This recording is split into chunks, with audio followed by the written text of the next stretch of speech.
Hey y'all, this is Angel. I hope everyone is doing great. Today I just wanted to share with you because I feel like you are so worthy of being shared with. Even though I do feel like I talked about this before. But I want to share with you Hebrews chapter 10, verse 24. Hold fast the faith. It reads, and let us consider one another to provoke unto love and to good works. That stood out to me because it made me think about, walking a spiritual path. It can be really hard. A lot of people don't understand how hard it is to walk a spiritual path. In the beginning, it just depends on if you are aware of like the Bible or not, if you were taught these things in the beginning or not. I wasn't. Went to church, but I didn't receive the information that I needed. However, the Holy Spirit led me through everything, so I came out pretty good. But there's a lot of people who walk a spiritual path, and it can be hard for some.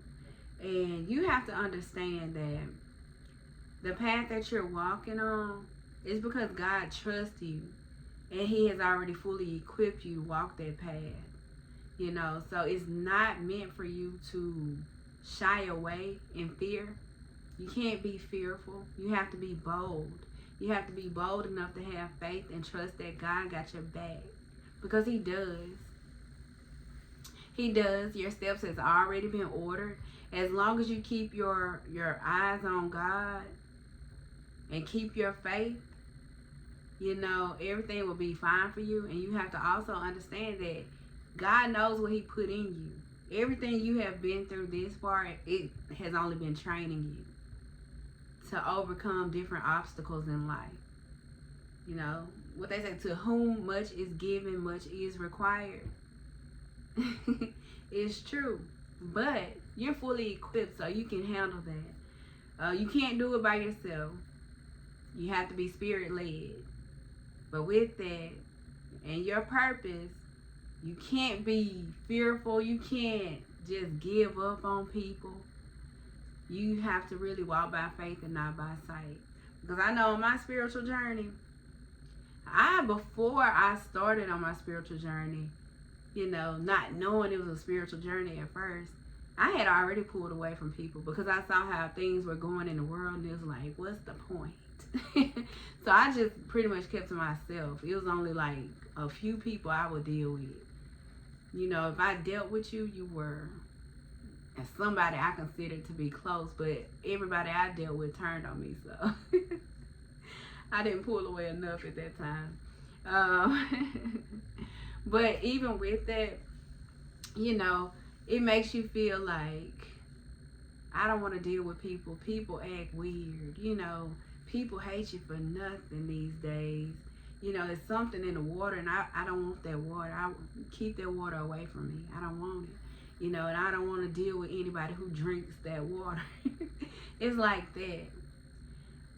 But when you have a calling on your life, when God calls you, you got to know it's not random. He trusts you.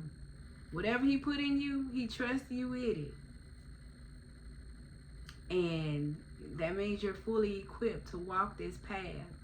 And the whole process is training, teaching you how to overcome different obstacles,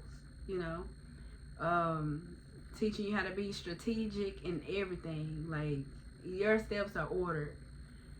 But I will say, it's not meant for you to shy away from people, even if you want to. You have to kill the flesh and walk in the Spirit. And you have to learn to be more like Jesus. You really do. You have to learn to be more like Jesus. With the purpose that's on your life, you have to be willing to bring your brothers and sisters up. You can't leave them down. If you see them struggling in an area, you wouldn't go up to them and say, yeah, girl, I'm with you. Or, yeah, bro, I'm with you. If I was you, I'll just leave that alone. You have to encourage them and let them know greater is He that is in you. It's more in you than you're settling for. You have to walk by faith and not by sight. So yeah, that verse just stood out to me because I do understand, based off what I went through, how it can be very easy to say, I'm not doing this for nobody. I'm not gonna be nice. I'm not helping anybody. But you have to always remember that we do not wrestle with flesh and blood. You know, it's evil. Flesh and blood is not our enemy. It's not. So that's why you have to pray for people and separate. If you can, separate. You know, be gentle. Don't let them get you out of character. But you still have to, you have purpose that you have to walk in. You have to bring people up and out because God wants his children. He wants all his children on the right path. He said, bring them back. He wants them back. And he wants everybody to help bring those children back. All of those lost in the darkness. He wants you to be a great beacon of light. You know, shining your light on everybody to bring them back.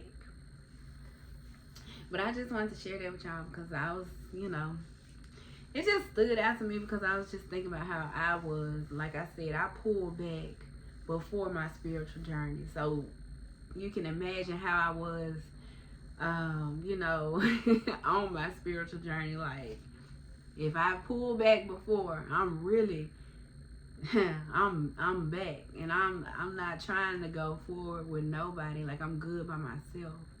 And that's how it was. But God said, nope, it's time to come on back out.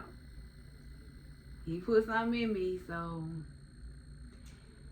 I gotta trust the process, and everybody else has to trust the process. Walk by faith, not by sight.